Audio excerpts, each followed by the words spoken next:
Hope you got your materia, cause it's Gene Alcantara back again with a Final Fantasy VII Remake intro video. How have y'all been? I hope you got that ibuprofen for the headache, cause yo, Donda was an absolute head knocker. Jesus Christ, never heard so much fire in my life in such a short amount of time. Bro, I managed to listen to it in one go, just putting that thing out on Spotify and just working out and doing all types of other shit with my day. And my goodness, did that really fit one hell of a mood? Because, we all need ourselves some Kanye in our life in some way, shape, or form or another. So, okay, compared to, what happened earlier when I was, talking about Donda, before I was just dipping my toes into it, this is a actual fucking, I guess I'd say a track-by-track review, but I say that with a little tiny bitty asterisk on the side because, occasionally there might be a couple things I might flub up here and there talking about the particular tracks and things regarding the deeper lores of their musical stylings. So, the Donda chant is pretty much the Donda chant. Donda, Donda, Donda, Donda, Donda, Donda. My God. That chant got people hyped as fuck, and I know I definitely went extra hard doing the lifts when I was freaking working out listening to this. Jail, oh my God, so many good quotables. Guess who's going to jail tonight? My Lord. That shit was hard. Let's see, God breathed. Oh my God. It was filled with lots of breathing, lots of gods, and wonderful instrumentation. Off the Grid, yo fam, that was my shit. I remember seeing that one Mimi video with fucking Marilyn Manson just looking out of place as fuck, just bobbing his head, but it looks nice, seeing other people just vibing to the noise that this man Kanye created. Hurricane, oh, that was my shit, bro. I loved it. Fucking when The Weeknd came out of nowhere to do that wonderful sampling thing that he does, hitting the high notes and the low octaves. Woo, my goodness. It was, the moisture was in the air. Lots of light-skinned dudes were definitely in their feelings when that happened. Praise God. Who doesn't want to praise God? 6 I do work. Oh my God, the fucking ad-libs for days. Oh my God, plenty of ad-libs, no pun intended, no cap, son. Yona was really good too. That one I liked a lot. It was one of the better tracks in the album in my opinion. Rest in peace, Yona Vara. Everyone always needs a shoulder to lean on, my goodness. When freaking Vori started hitting with the fucking intro vocals, that was a particular mood. My God, it felt like the Lord was just carrying me on a chariot really, really high. Okay has the potential to be a wonderful banger. Freaking Lil Yachty was in rare form in that one. Fucking when he hit you with the some person I look like a ghost. Yo, I felt like I was that ghost, bro. Whew. Really one of my top 10 tunes for Kanye.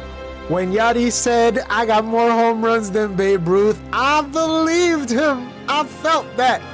The hums were on point too. Yachty got those ad-lib potentials. They had it down.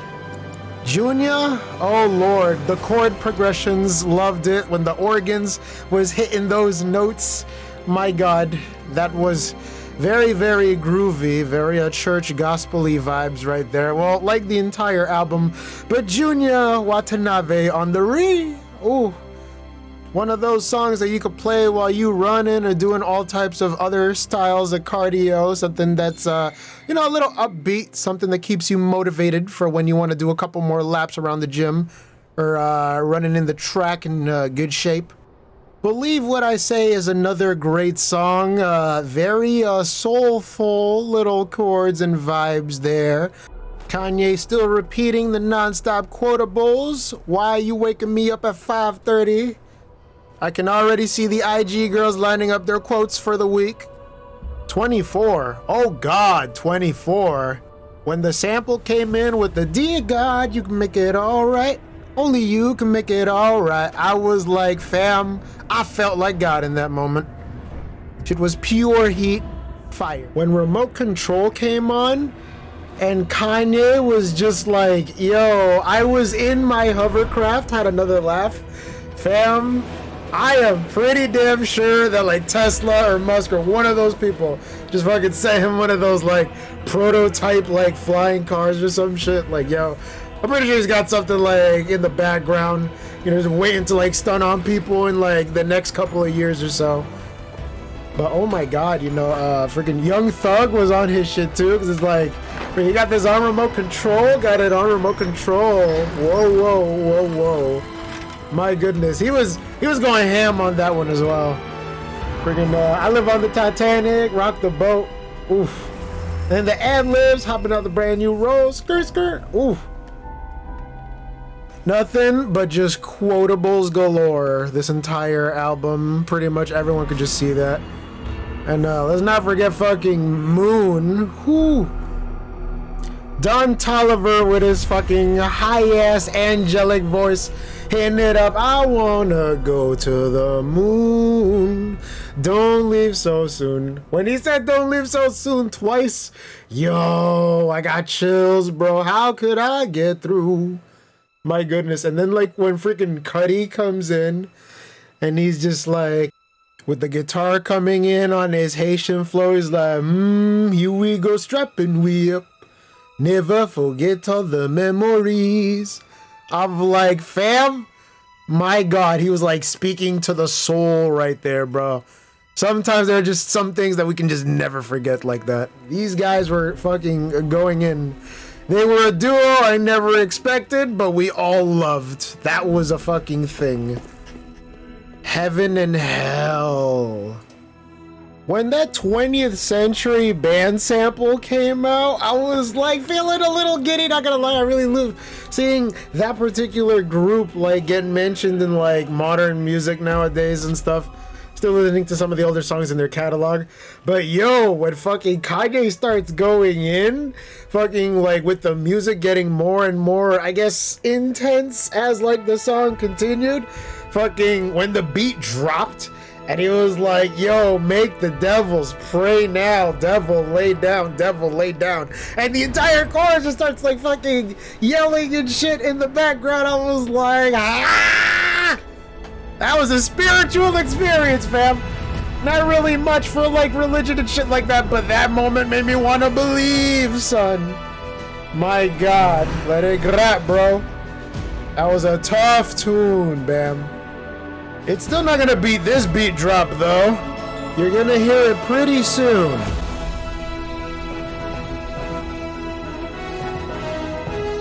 Hell yeah, the definite song that everyone knows Final Fantasy from.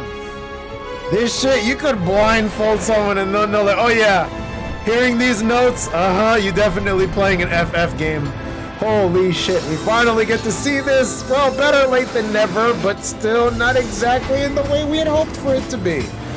I'm of the type that pretty much loves like action RPGs, so I'm not really too enthralled over it. I like it myself. This is more like at home for me, but a lot of people were expecting it to play just like the RPG in the exact same manner, and I'm thinking to myself like, yo, fam, where the hell have you guys been?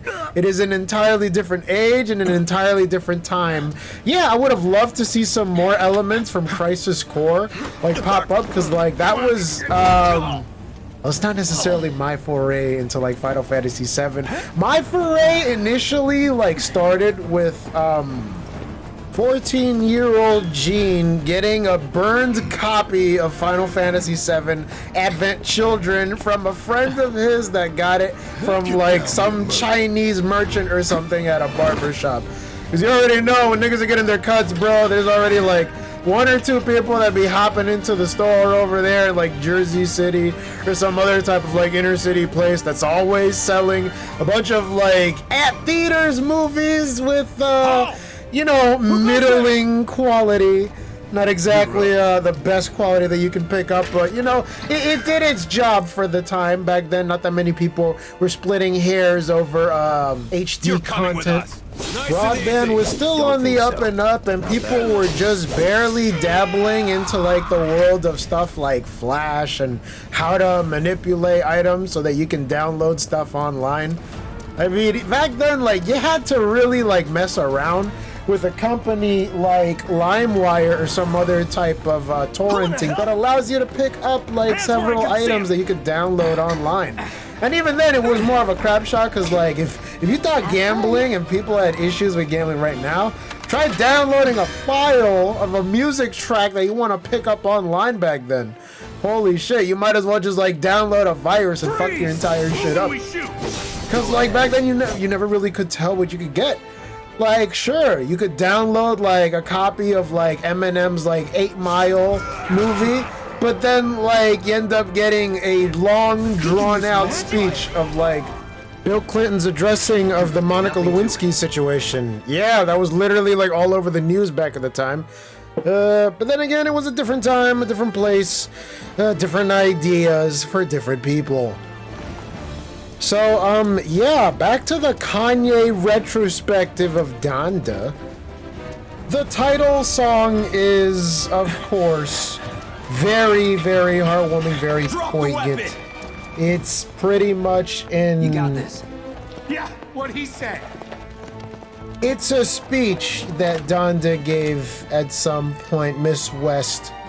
She was talking. You're coming with us. It was a spoken word thing. She was having a seminar at some point, and someone had talked.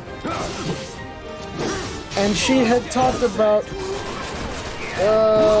what it meant to change stuff. And, you know, the fact that he put in her speech, you know, before she passed away, it was like a speech that she gave while just talking about herself and her accomplishments in the past.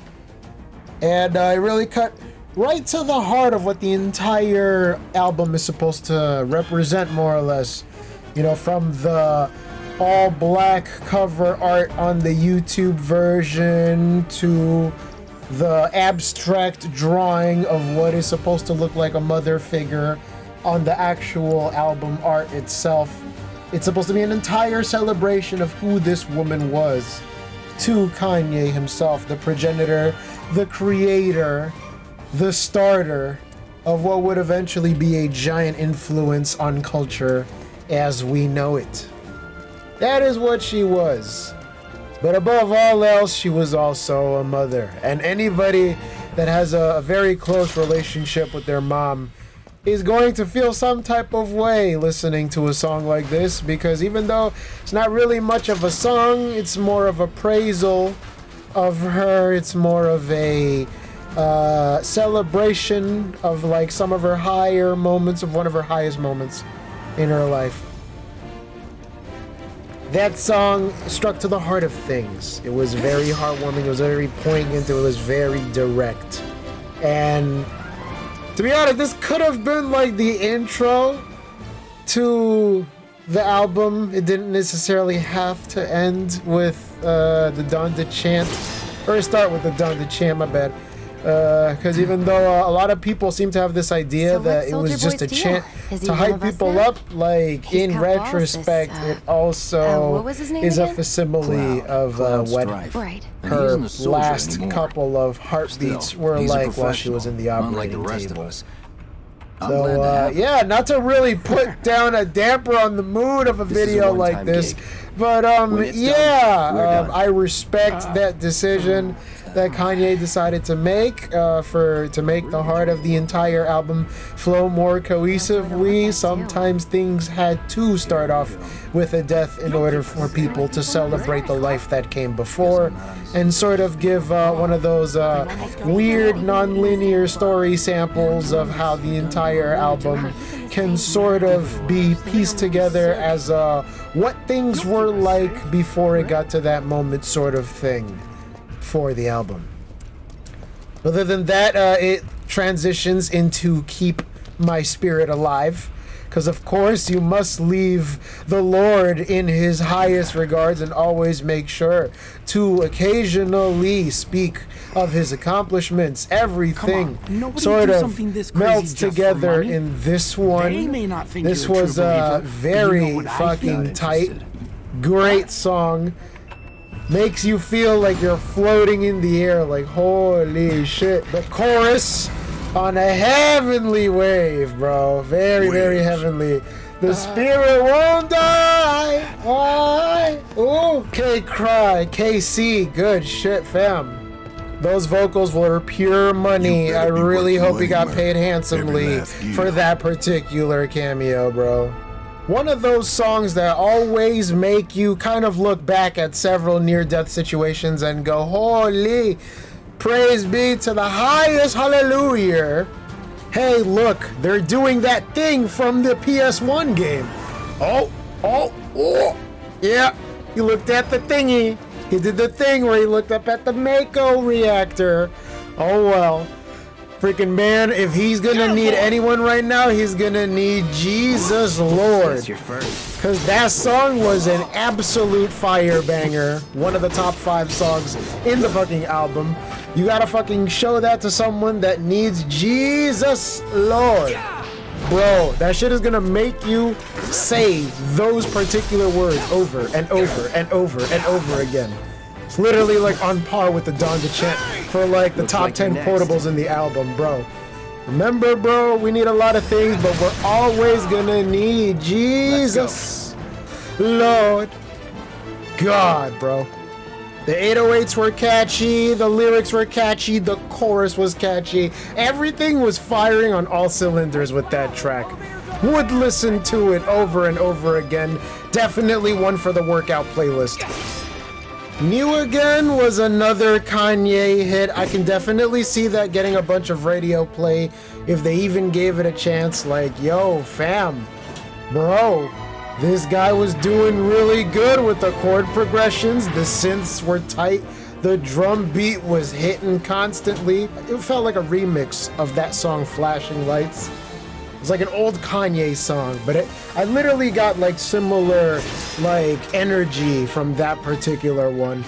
Like especially the part where like he freaking starts off and he's like, yo, if I hit you with a WYD, you better not hit me with an HEY. It better be like highs with a bunch of I's or hey with a bunch of Y's. Like, yo, fam, that's a Kanye-ism right there. Bro, this nigga with the quotables, man. Like, every other song is like a constant quote. Like, you're definitely gonna see this like online during conversations with other people. Tell the Vision, oh boy, Tell the Vision. That would have been a great song had it not been for the fact that they literally took like a fucking cut and pasted like Pop Smoke sample. Like, yo fam, rest in peace to Pop Smoke. Dude was so young, but fam, I don't know if he died for this. Like, they took him out of like, okay, so what happened was like, when they were like adding him into the song, they didn't do a really good job of like taking out the other like original like beat that his like lyrics were supposed to be like sung from. So it's like half done with like proper like sound recording equipment, and then like half done with like a shitty cut and paste like loop, like ripped from some amateur DJ's virtual DJ playlist or some shit. The piano chord progression on that one is pretty hard though, not gonna lie. Lord, I Need You then starts, and wow, those wonderful samples, bro. That shit had me like phased for a moment because like the stunning richness of the gospel choir, even though the sound was a little bit muted, you could still feel the heat and the hearth emanating from those vocals, dude. And then when it gets all like loud and shit with like the entire like chorus coming in, and that last bar where they go, oh Lord, I need you to tell me everything's gonna be alright. Oh, I was like, fam, the range, bro, the range on that chorus, baby. Like if most of the other songs were considered mids, this shit was a high, bro. I can't really see it being like, you know, something that would constantly get airplays on like radios and stuff like that when people are just like more focused on pop music that glorifies, you know, gangster lifestyles, running around shooting, beating people up and killing people while you're going to like CVS to get some Pepto-Bismol or something. This could definitely be up there with like some of the other great choral songs that people have in the gospel scene. Although this is more or less a love song that's devoted to Kanye's relationship with Kim and him lamenting on the loss of that with the expenses of other things that were happening in their lives. The transition into Pure Souls was almost immediate. When Roddy Ricch comes swinging out the back, going in, talking about, oh, life changed when you're famous. I remember back before the chains, we was nameless. We went through stages just to hop in new stages. Open up your eyes, man, they only entertain us. And I cannot sell my soul. Oh, when he talks about selling the soul, I was like, yo, that's a vibe right there. That's a really good mood. Like, holy shit. I was hopping up and down in the whip, like listening to that. My lord, it was glorious. Fucking, this guy just cannot miss with his albums for some reason. Like, anytime he shows up as a feature, he's been doing like really good lately. Nice addition to this Kanye album. This was a very good jump up, jump down style song. I liked it. Then there's the penultimate song, Come to Life. This is one of those Kanye tracks. It's like one of the latter songs of the album. You're like going through this giant roller coaster of emotions. And this is sort of like the climax in a sense. This dude is like harmonizing, going over the top when it comes to the acoustics and stuff, having a sample to cry out to people and let them know you gotta freaking reach your hands up to the Lord and shout hallelujah. Hallelujah. Like, yo, fam. This thing, my God. Like, okay. This is one of those like top 5 Kanye songs in a sense. I think it could be a top 5. Yo, like, if you're gonna watch the music video on the YouTube channel, I gotta let you know to like carry tissues, cause that shit can like literally move somebody. Watching Kanye literally set himself on fire for the culture and walked out that room with a piano solo that wouldn't sound out of place in a telenovela. That's a vibe right there. That's a vibe. At last, there's No Child Left Behind. This is the last song on the album. Well, depending on whether or not Kanye decides to release a part 2 or something, or add any additional songs with vocals added or anything like that. But what are the chances of that happening, right? So yeah, No Child Left Behind, the last track on the album. This was another great one, an amazing credits style musical sequence where they just play a couple organ choir notes while reaffirming his commitment to God and making sure to praise his name and hold it in high regard.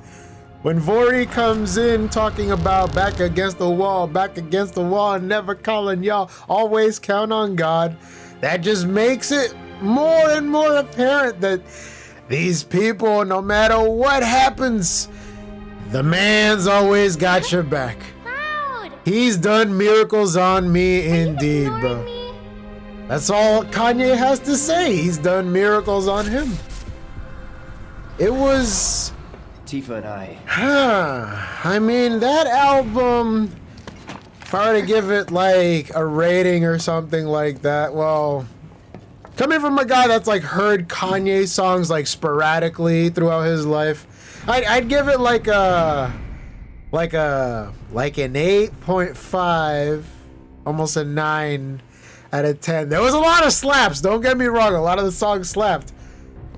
And at the same time, I had to understand that the album was made as a tribute to his mom, so it wasn't gonna have a lot of rapidy rap songs or anything that's like super braggadocious, talking about, oh man, I got chains and I got grills and I'm like living it up in life, because it's like, no, it's supposed to be more of a celebration and a reaffirmation of one's love for Christ, and also a final dirge for Donda West herself. So, other than trying to end on a particularly low note, let's switch things up and talk about Certified Lover Boy. Because that was another album that also came out in this time span. What an amazing time we live in, where we could get two wonderful albums back to back with each other. So, like, initially, I had thought that, you know, this was a lot more of a typical Drizzy banger album. You know, this had a lot of songs without any hooks and just straight bars for bars for bars, with the occasional feature here and there to like divvy things up, but also have more bars. And more about the next, you know, like the regular Drizzy stuff that was like happening with like Scorpion and such. But yeah, in this one, it was kind of a weird change of pace for Drake. I mean, I wouldn't say it's like completely out of his area of expertise, but at the same time, I felt like there was something. You listening, Merc?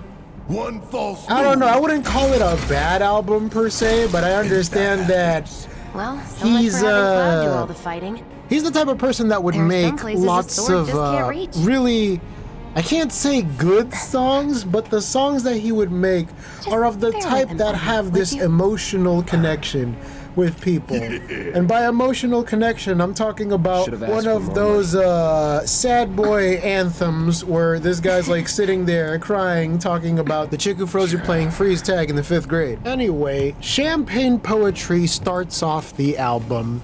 It's a neat little ditty mixed with several bars that we know from our roadman Drizzy on his flow, getting tired of resting on his laurels and trying to show these people what's up again. That Until I Found the Lord sample by the Gabriel Hardman delegation was quite the deep cut, but fam, he made it work. I think it was also used in a Masego song, but that's neither here nor there. Enter the second track, Poppy's Home, and it's just more regular Drizzy Drake going bar for bar, trying to be very braggadocious and rapping about the shit that people tried to do in order to catch up to his particular legacy. Although unfortunately, this guy's way better than everyone else at it. Funny how this guy was like talking shit about shouting out all of his sons, because you know, it has that particular double meaning now that, you know, he has a son. So it can either stand for the people that listen to his songs and rep his stuff, or his kid. And you know, it's very important that you know that this song was, well, these songs in general were sort of like released before or around the time of Labor Day. So I don't know if that was an intentional thing, but freaking Drake, man. Sure you could. Christ. For most people, they would think that this is just another stereotypical banger of a Drake song, think it's pretty alright and it'll probably get a bunch of radio play, but boy, did you not hear my shock when I heard Nicki drop in the album. Holy fuck, that was one cameo I wasn't expecting. Good on her. Great to see that she's doing something other than throwing side eyes at Cardi. Track 3 hits the line then. Well, as long as you're not listening to Spotify, because that shit's gonna hit you with one of those like weird, annoying 30-second ads.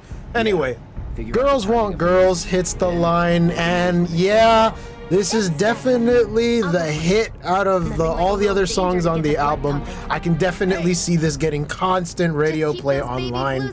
This one's a fucking banger, fam. Okay, so like in this one, Future and Drake pretty much reaffirm their lines and their pickup games, talking about how when chicks try to curve them, in a sense, they're just gonna deny the curve and just keep going anyway, trying to see what kind of freaky shit they could get into with chicks who were initially like not down for it. Side note, It's a little weird to be curved by a chick and then like continuing to be persistent when she initially tells you she's not interested.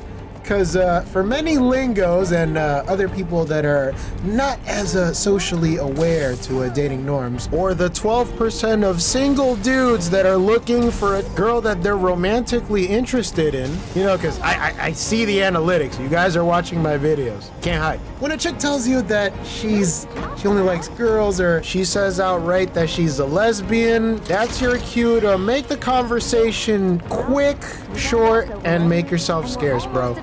There is no point in trying to talk or chat up someone that is not interested in the first place.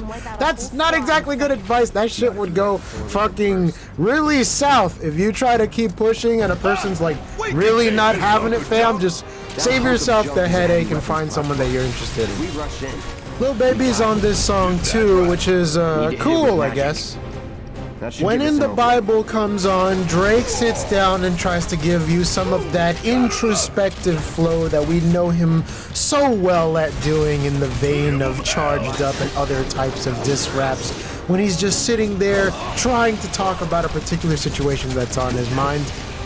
This one is not as introspective as those preceding songs, but it's still pretty cool as well. It's still pretty fire. Giveon and Lil Durk cameo in the song as well. When Durk comes in, that presence is like a Marvel tag team assist, because he just hits you with that the humming, bro. The humming was a vibe.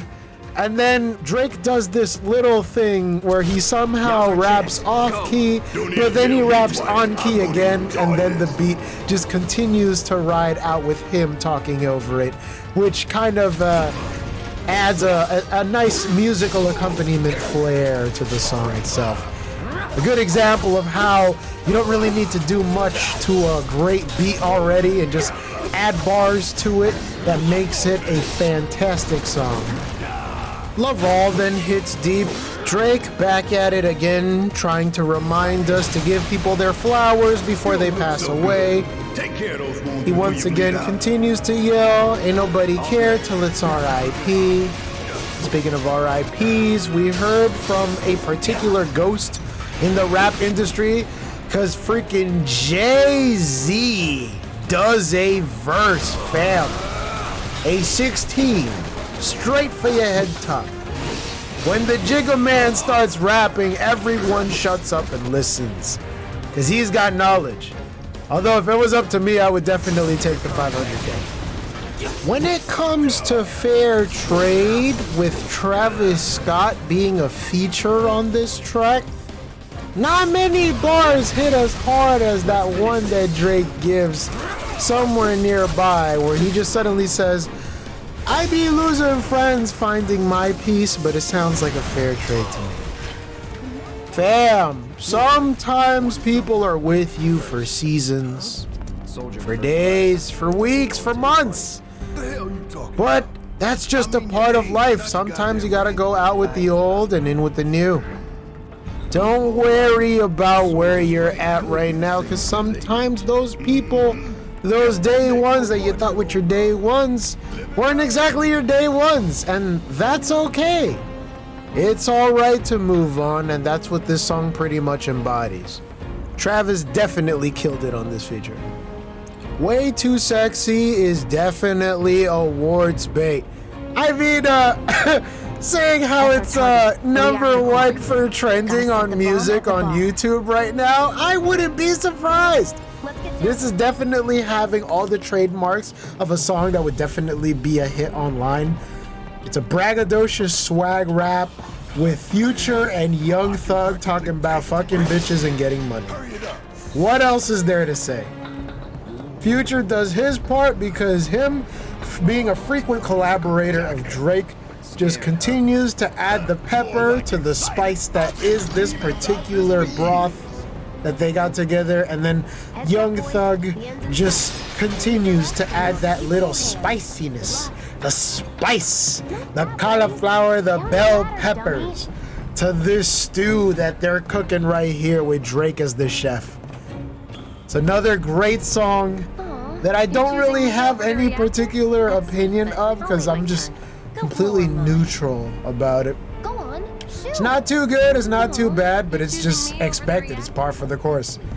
It is literally, I wouldn't call it a mid-Drake song, but it's another song that's pretty much more of the same in the vein of Houston, Atlanta, Vegas, talking about people that are privileged doing stuff for people that aren't privileged and trying to change their lives for the better.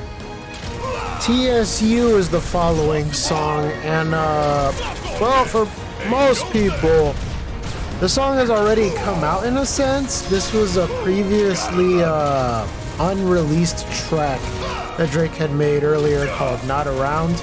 But I guess he literally got around to releasing this song on the album.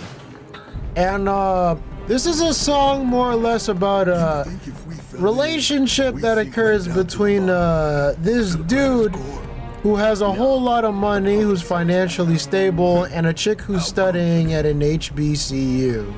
She seems to be down on her luck, but this guy is offering her a way out if she's just willing to do a couple things for him.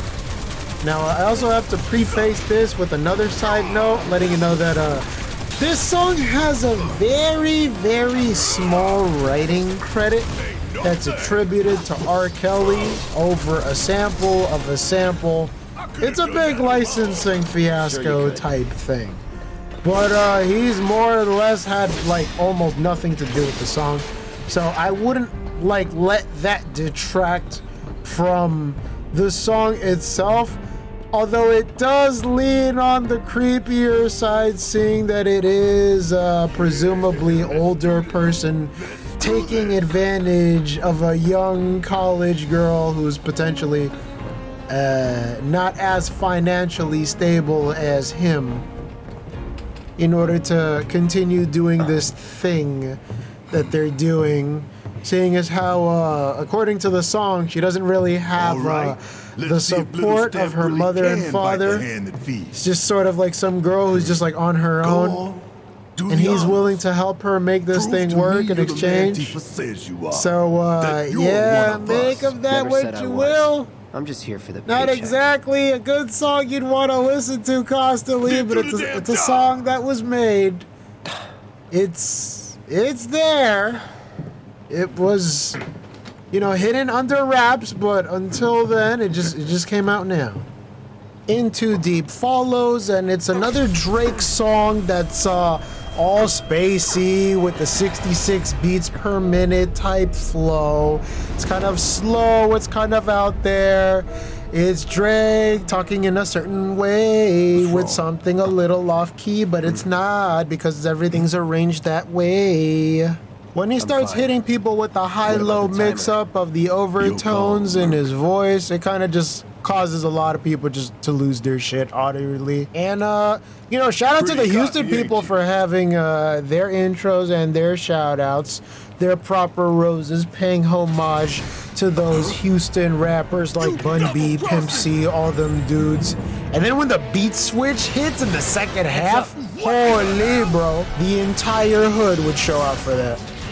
Pipe Down is a song that a lot of dudes that are in the know can relate to. Drake is talking with a chick. He feels like, oh, the relationship is gonna go in one particular direction, but it's not exactly turning out the way he had expected it to. So push comes to shove, and occasionally he'll have to tell her to like, hey, chill, relax. And the song pretty much goes into detail about that particular instances that he has with her. This is pretty much another light-skinned baby, soft, moist manifesto for Drake to just tell everyone to be patient with some women and to be careful and give them a wide berth if they start acting a little extra. Because if you don't nip that in the bud before it's too late, things might end up escalating and causing quite the headache for you. Yeba's Heartbreak is a mournful, sorrowful interlude. It's Yeba pretty much trying to warn somebody that she loves from going down a path that might lead to disaster. Yet they just continually seem to ignore her and all the signs that she gives away, trying to guide them to a better outcome. A lot of people feel like this at times. When you're going through heartbreak, you gotta remember, fam, just because it's a temporary thing doesn't mean you need to make permanent decisions over that particular mistake. So what's your brilliant plan, genius? You know, everybody's rooting for you, at least I'm rooting for you. You ain't gotta make drastic decisions. Relax, chill, think about it. Clearer heads tend to prevail. Her singing reminds me a lot of Sade. The general feel of the song was just a very melancholy tone, you know, some sparse piano playing here and there. It's amazing seeing her just suddenly catapult to the public eye from being an indie darling in the underground scene till now. No friends in the industry immediately starts running out of the horse's gate swinging. This shit is very aggressive, very views from the six-ish energy he's giving off right here, talking about all the people that are supposedly trying to stab this dude in the back and how he's gonna have something planned for those guys if they try to catch him lacking, because he's the one that's got a trick up his sleeve, trying to play that fucking Uno reverse card up in here. Love the beat. It's very early 2000s-ish. Sounds like one of those flows that Jeezy or Lil Wayne would be rapping to. Knife Talk is a 21 Savage song disguised as a Roadman Drizzy, I'ma get these fools before they get me type song. Him pretty much wishing harm on other people and getting the accompaniment by 21 as well, trying to add insult to injury as how they're both going to school these chumps when they show up. Shout out to Memphis legend Project Pat showing up as a sample posthumously. God rest in peace, that guy was an asset to the community and played a really big role in introducing the Memphis town to hip-hop in general. I'm glad that Drake doesn't forget his roots whatsoever, because, this was definitely a song you would hear cruising down the street in a lowrider over there in Texas. Even though he did all that, fucking 21 carried this track, bro. He went so in on this song. He said, ain't no regular F-150, this a fucking Raptor. No Kappa, street nigga, not a rapper. Chopper hit him and he turned into a booty clapper. It ain't a 21 song without those obnoxious ass ad-libs that he does every now and again. 7 a.m. on the birdie path. 7 a.m. on the birdie path. Okay, this is like one of the top 4 songs on the album for me, because this is like old 09, 010, 011 energy type Drake right here. This is where he starts freaking going off on things that are pissing him off at the moment to a pep rally beat. Normally these things wouldn't be happening at all, but for some strange reason, this guy and his weird sense of rhyme scheme happens to make it work. It's just vintage Drake right now. And I've noticed that there was quite the jab at Kanye that was added there, talking about the incident where Kanye ended up leaking his address and him responding to that particular situation over the track. I wonder how they're gonna respond, but this might be the potential beginning of another beef. And Drake is certainly one that's got the hits if someone's gonna try to come at him. Just like he says before, if you're gonna aim at the king, you better not miss. Marvin's Room is a very big influence in this next track, because I was listening to Race My Mind, or as some of the people that saw the leak call it, Intoxicated, and we just immediately put 2 and 2 together and thought, like, yeah, this is probably another Drake song addressed to some chick that he probably messed with in his past that he's still thinking about. Another baby soft light-skinned Drake anthem. this guy thinking about another party chick who probably got led astray. And then he's sitting there thinking like, oh man, you know, maybe if you stopped hanging around with those bad people and hung out with me because I'm a nice dude, we could probably work something out. And nothing gets worked out. That harp was sick though. That shit was very trill. Yeah, I felt like if this song had a feature from someone like The Weeknd or someone else with a really smooth voice, maybe like SZA. Ooh. Oh, it would have been great. But yeah, Baby Soft for Drake anthem. The sensitive feelings, they were all apparent in that song. Still slaps though, not gonna lie. Something, feeling intoxicated. Yeah, like fam, that's a very jump up and down type song. It's a bop. You listen to that in a car, you're probably gonna drink and drive. So I strongly recommend whatever you do, please don't do that. There is not a single Caribbean person who didn't hear Fountains Come On and not immediately start jamming, bro. Esa canción sí pegó, bro. That shit fucking hit. When it goes in with the fucking Afro beats, my God, I was just jiving. When I was hearing that shit in the car, bro, I felt some type of way hearing that. I was like, ooh, turn it up, turn it up.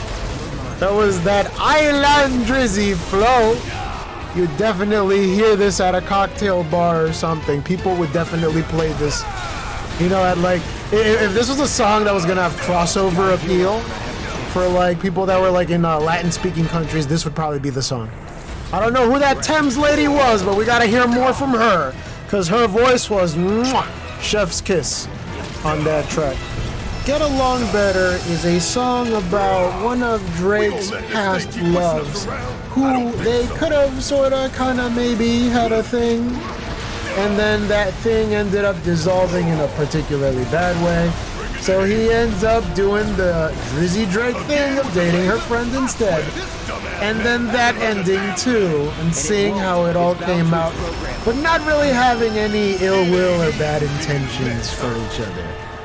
You know, pretty much another Drake song about feelings and shit. Yeah, so it's kind of like implied that this could have been over one of his exes that totally dated him at the same time her friend was dating him, which was really fucking awkward. But you know, this kind of is par for the course of a guy who used to be an awkward pretty boy in the past, of course. So yeah, this is another slow beat, slow 66 beats per minute type hold your girl close and slow jam 2 type song. This is the one where, you know, people start letting the tears flow if they got tears or any emotions or any other kind of doubt that they have in their mind. You know, the fact that he did this song with Ty Dolla $ign, and out of all the other songs, let him finish this song,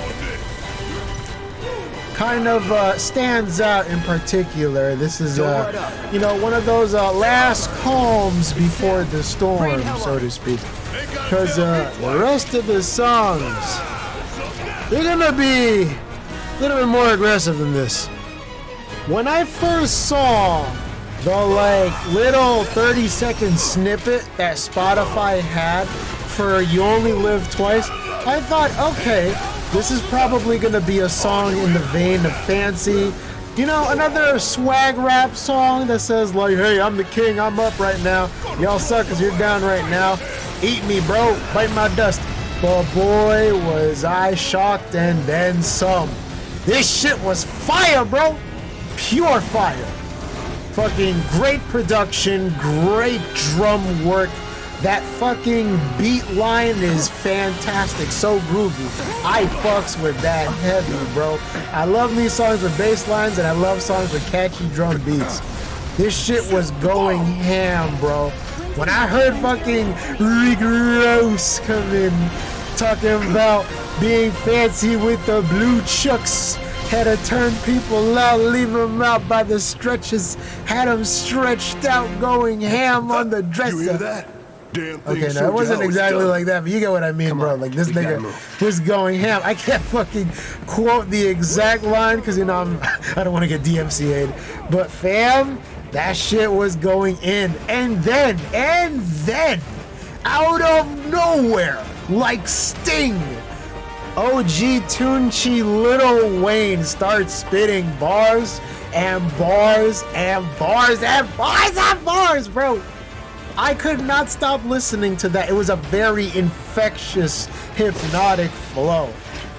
Lil Wayne still showing people he still got it after all these years, doing features here and there, but showing people why exactly he's considered one of the greats. Definitely a song for the playlist. This song definitely passes the fucking whip test. If you are going to play this song in a car, please make sure you're not speeding down the highway, because you are definitely gonna want to push the gas pedal down. Slam that shit to go 60 immediately with the quickness if you hear this song during the highway and you're in a good mood. Be careful, bro. Be careful. It's one of those risky tracks. You gotta be careful playing.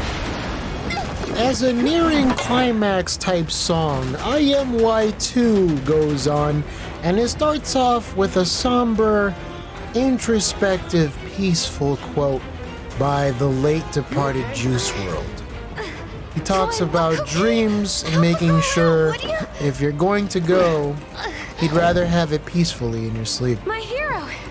And We'll link up over fucking, there. you know, Look that's after great Jesse. that they still keep adding this dude to other songs that are still coming out currently in like the eyes of hip hop, because Juice WRLD, he was definitely someone who was very bright and very young to have just suddenly have us just like leave our plane of existence. He could have been someone potentially near the levels of someone like XXXTentacion or another young rapper.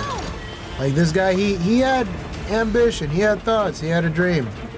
And to see it just so carelessly ripped from him over his demons, it's just very somber to look at, very strange. But it's great to look at it now in reflection and understand that, you know, we're still keeping his memory alive, even though he may just exist to us now in the form of his works of art that are his music and his sound bites and quotes that people have from him that continue his memory. I've got you covered. And before I weigh down this topic any longer, we also have a Kid Cudi sample. He's not just working for stuff and burning the hatchet with people like Kanye West. He's doing double duty, making another feature and continuing to stay relevant in the eyes of hip hop. Because everyone loves a Kid Cudi feature. Whenever you need someone to get that glimpse of looking outside the box and being much more than just simply a human being, you can always count on Cudi to deliver the introspective lyrics and make you feel like you're on the moon. Truly. In comes the penultimate track, fucking Fans, where Drake talks about, yup, that's right, you guessed it. I ain't even gonna say it, 'cause I'm not trying to get DMCA'd. But yeah, bro, this dude, he talks about all the losses that he took while engaging in those particular activities with people that he probably shouldn't have been doing that with in the first place. Forewarning, it's never a good idea to do that when you're in the eyes of the public, because people are always going to look at that in a weird way. Gotta always be careful and always reach out to a particular third party in case there's any doubt, because it's just not a good look, bro. You don't do that with people that follow you in that particular way, because there's always going to be some degree of power that you're going to hold over them, and that's not right. Shouldn't do that. Not cool. Mind you, if you're both consenting adults that are 21 or older, that's up to your discretion, but please don't do any sleazy shit, because that's just not a good look, bro. Don't do it. Lastly, there's the remorse. It's another song about storyteller Drake talking about what's on his mind, feeling thankful for the stuff that he has and the lyrical ability that other people were able to enhance his gifts with, and him pretty much resigning himself to his particular fate. Now, mind you, fucking storyteller Drake is where it's at in my opinion, because I'm coming from a backpack rapper roots myself. I love people who can tell really good stories like Tyler the Creator, Nas, Eazy-E, Ice Cube, all them old niggas. So yeah, I love me a good story. Drake delivers in his typical Drake fashion. He really does do very well in these introduction and outroduction songs that he has, especially this one. I wouldn't call it something that's gonna reach like Billboard Top 100, but it's a very good track for something that you need a cool down from compared to all the other songs that were in the album. In general, I wouldn't say it's on the same flow as Donda. Donda was a gospel album using hip-hop tracks. This album itself was more of a... I guess I'd say it was peak Drake? Keep it together. I'm not gonna call it mid, because not all the songs were bad, but I did get the feeling that I had to like wade through 6 or so songs that I thought were in order to get to good songs that I enjoyed a lot. You know, stuff like Girls Like Girls, You Only Live Twice. Fucking, yeah, there weren't that many of those particular songs in the album. A lot of stuff that was really catchy, but I did get the feeling that it was like I was tearing into one of those, I wouldn't call it like a Popeyes chicken sandwich. It felt like I was tearing into one of them like chickens from Burger King. It was a chicken sandwich. Like, it was good. I definitely tasted chicken. I definitely tasted patty. But I wouldn't say it would rival or even compare to a Popeyes chicken sandwich. But it still got the job done in a sense. And I know that Drake, he had plenty of other albums where he was in quite the form. And listening to the tracks in this album sort of felt like, I don't know, I felt like it could have been like overhyped, I would say. It wasn't too bad. It wasn't too good either. It was more of the same? Not really sure how to feel about that. Well, I mean, it's still only been like literally a week as of the time of this recording, but I'm sure I'll change my tune, you know, as I keep giving it some more listens over the course of this month and the subsequent days that follow.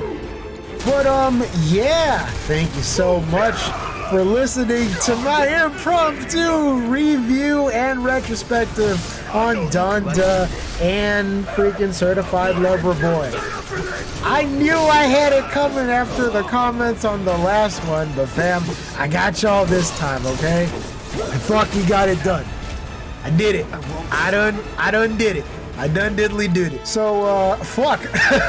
Where was I? Oh my god. I was in the middle of playing Final Fantasy VII. This is the remake only I would have expected and foreseen coming. I really do love me some action games, and this game has certainly got its fair share of action. If you've already been almost 59 minutes deep into this shit and not loved it, you're gonna love it a little bit some more. Because I know that this game is more or less supposed to go over the situation that's happening in the Midgar scenario of the original Final Fantasy VII. Of course, give or take, several things are going to be different. After all, in this story, it kind of incorporates elements of all the other aspects of the compilation of Final Fantasy VII. Like, in this one, the fucking Mako reactor destruction is supposed to be just a simple explosion that may or may not have gotten carried away too much. But in this one, they go out of their way to show that Shinra's not exactly the good company that it props itself up to be in the beginning of Final Fantasy VII, and actually shows that it's a bit more nefarious in order to portray Avalanche as more darker and more sinister than they actually are. Cloud just being his stoic self.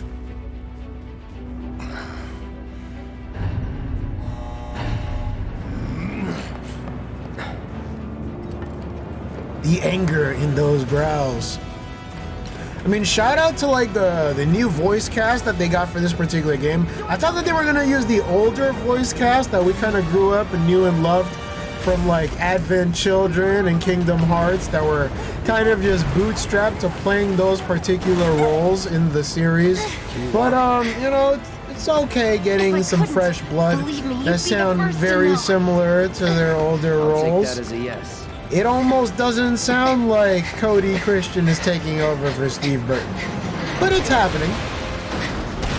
Didn't really pay that much attention to Jessie, seeing as how she was a character that was just occasionally mentioned in 7, cool. But you know, whoever is doing her voice now is doing a pretty good job. I don't see it as grating or anything like that. I don't have any weird urge to just like switch the subtitles to Japanese or English or anything like that.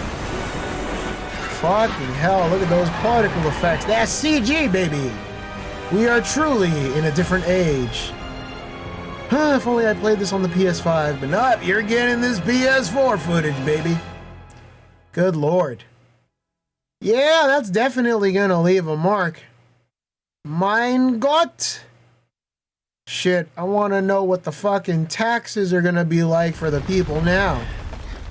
My goodness. Looks like we made it. And with nothing but a few scratches to show.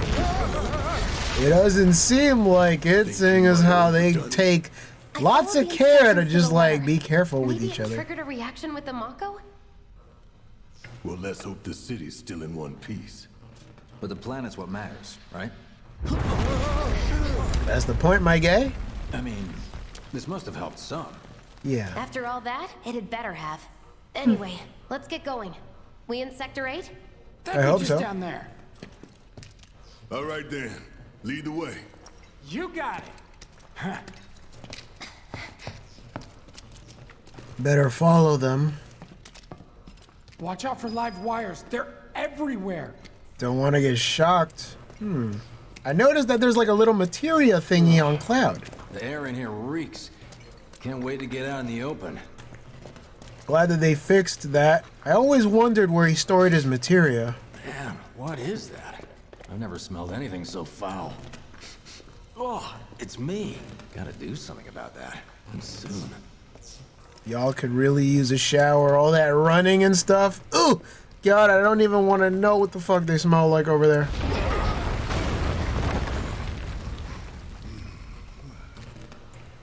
I felt that one in my guts. Not Just bueno. keep on coming. We need to get out of this place. Was it the Mako density? The primary explosive? The blasting agent? Hey, we can figure that out later. I'm running on empty here. You can refuel at the base. Next time I'll have to bring a little pick-me-up. I don't even think they noticed what the fuck happened earlier. Oh, that's not good. Oh, they're completely unaware of that ish. How much farther do we have to go? Not far.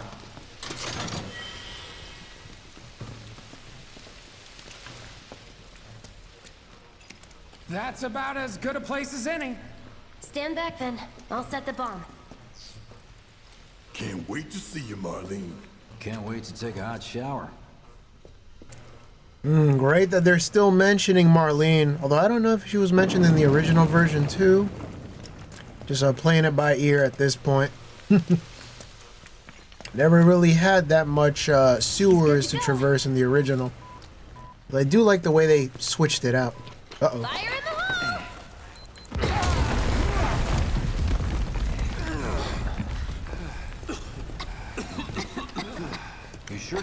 If I had to decide between Donda and Certified Lover Boy, I would kind of choose Donda, to be honest.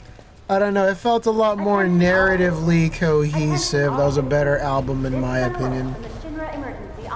Everything just felt like it melded together to make a cohesive concept album.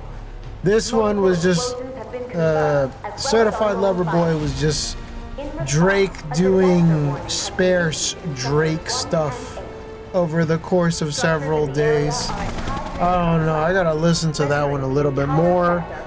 But Donda so far, out of listening to the two of them like sparingly, Donda has a better presence in my mind. No way. This couldn't have been us, could it? But what if it was? It wasn't. What's done is done. Merc's right. They don't know. It ain't pretty, but we can't stop now. This was just the first reactor, and the planet won't be safe till we get the rest. Bioterrorism. Yeah. We always knew this was gonna get messy. No such thing as a good war. And this is only the beginning. Y'all gotta look at the bigger picture here.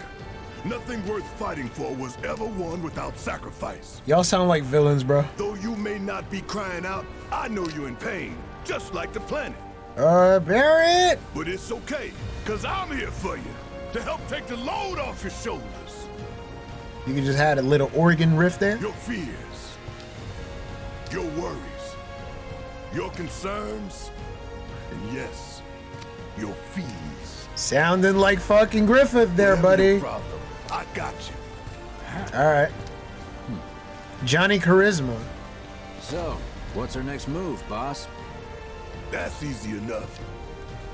We get our asses home. Let's go home then. Let's do that thing where we all reaffirm our stuff. I always found it funny how they do the voices in like these games. It's so hokey, but you gotta love it. There's like some charm to it there. We'll Okay, split up got and shoot stuff. for the last train home. Regroup in the freight car. Got it? Later then. Okay. Hey, I'd like my money now. You can have it once we're back at base. Stop jumping the gun, my dude. We just fucking potentially caused a nuclear disaster. I wonder how the fallout for this shit is gonna be like. Holy shit. I mean, there ain't no live stream problems. I mean, yeah, look at this stuff. I don't need to tell you what this is, right? Of course not. It's healing materia. You can have it for saving my life. I love how they go out of their Just way doing to my explain job. this to us Nothing like we more. don't know. Yeah. Fact is, I'm lucky you were there. Don't look a gift horse in the mouth, my dude. Survival can be a matter of luck or skill. And you can't rely on luck. You can rely on Words to skill. live by. Yeah, well, thanks. You do know how to use it, right? You do know what I was, right? This guy is so fucking awkward. Like, holy shit, bro. I mean, there's story reasons for that I can't explain. But anyone that's familiar with other titles in the compilation of Final Fantasy VII series would understand what's going on. I don't really need to mention it. If you know, you know. So, yeah, let's get this guy his materia. Get it all proper. Looking nice. I think I also have some extra goodies from the pre-order packs and all that. Okay, I was only trying to help. Oh, before I forget, here's a little something extra for being so brave. That really was the ride of a lifetime. Well, see you on the train. I'm telling you, fam, if things don't work out with you and Tifa and Aerith, bro, there's always Jessie. She's cool. You could hang out, get to know her. My son. Holy fuck. Then we take the train to your sister's. Remember, Cloud, this isn't exactly your fault, but if you feel some type of way about it, that's totally valid too. god, this game really is in your face when it comes to the extent of your actions. This was something that was just only tacitly referred to in the original game, but in this version they really go all out to let you know, bro, you done fucked up a lot of people's lives because of that shit. Cloud, up here! Look up! I said look up! Careful up here. This Ooh. can collapse at any moment. If you want up, you'll have to use those stairs. Yeah, that's a good idea. Let me just listen to some of the sparing conversations here. Who knows, I might just miss out on convos and shit. Anytime now. When's Dad coming back? Anytime now. I don't know about that. Can you hear me? Where's that stretcher? Where are you? No, guys. If you really want to get to the station, I really done feel bad for what I did. Holy shit. I mean, if there was another way to like completely prevent that shit from happening, that would have been cool. But yeah, no, that just wasn't gonna happen. I'll just take my materia and my potions and shit and just ignore it. Fuck. Yeah, keep it moving, Cloud. Holy fuck. Keep it pushing, my dude. Why? I don't feel so good. The only thing we can do now is just keep it moving. Holy fuck. Yeah, we are fucking down horrendous right now, my guy. if you can, give us a sign. Got someone in need of medical attention. Send a stretcher. He needs some milk. He gonna be alright. Keep running. Just keep running. Station's intact. Yup. So much for being intact. Holy fuck.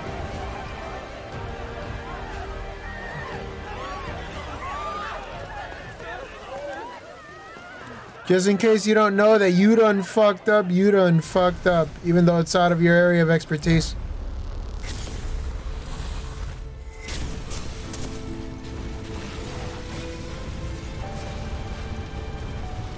Okay, fam, I can explain this. This is the problem with this game, bro. Okay, so because this game goes along with the fact that like you assume that you know all the weird story beats that happen with this game, he just shows up here. I have a problem with this. You see, the idea is that like this nigga ain't even supposed to show up until like the end of like several discs. But you know, to add dramatic tension, he's just gonna show up here in the beginning. So, the reason why Cloud is stumbling and shit like this is because, like, originally, when this game was being thought up in the original stages, they were supposed to have Sephiroth show up as, like, a figments of your imagination, here and there, just, like, taunting you in a sense. They wouldn't really explain why he's there, but they would just, like, have him pop up here and there in order to, like, add intrigue and stuff into the story. But, you know, because this is supposed to be a multi-hour sprawling epic of sorts, they decided to, like, have him just show up immediately because, you know, this guy's a very big character in the Final Fantasy lore. And having a Final Fantasy game without him show up is kind of like sacrilege, apparently. Which is going off of the idea that, like, most people only know him from, like, Advent Children. Because in that game, in that movie, sorry, they make him appear as if he's like the fucking Pop Smoke of the series, some ever ethereal compass guiding people towards chaos or some shit. Dead. I am. I killed you with my own. Oh, you need not remind me. It was the crowning moment of our time together. But that was then. And this is now a favor to ask. God, this is not how he's supposed to be originally, but oh well. Slowly, silently. See, like, I have this theory, scene. Can So, you like, bear if anyone's to see played, them like, suffer? if anyone's seen Advent Children, he'll freaking go on and on about the live stream and how his mother needs to be returned properly, and how this guy's soul cannot rest because he'll always be a memory to Cloud. So, So bright, I feel like, in a sense, her voice. this guy might essentially be more than just what he lets on to be, at least in this aspect of himself. Yeah, he's just gonna taunt Cloud some more. Be his enigma. Which binds us together would be no more, and I would be loath to live in such a world, which is why I must ask you this one favor. This guy trying really hard to channel his inner It's a George simple Newbern voice. I mean, he's not that far off, so it's pretty good. Run far away. You Yup. have to leave. You have to live. Get the fuck out of here, Cloud. You bastard!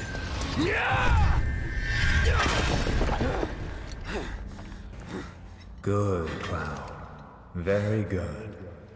Hold on to that hatred. For plot reasons, I can't exactly explain why he's acting like this, but just take it from me, these two have a beef that go way back. Like I mentioned earlier, there's a couple things that they added from Advent Children that kind of adds into stuff. Fumes from all the Mako, maybe. All right, you got this. Really loving how they play it off here, but it is what it is. And now we shall calmly stroll through this alleyway and check up a bunch of our other stuff. Well, I mean, this doesn't seem like a bad spot to save right now since we went through a whole lot of gang shit in a sense. We did some fair share of eco-terrorism, potentially wiped out a whole city block unintentionally, and really much caused grief and suffering to a whole lot of people with our hilarious takes on Donda and Certified Lover Boy. But if you want to continue this roller coaster ride I call a Final Fantasy VII Let's Play, please stay tuned and stay aware. Be noticed, God loves you, and remember, we gonna be okay. God's not finished. God's not finished. God's not finished. And now we shall continue to return this to the live stream. Have a good one.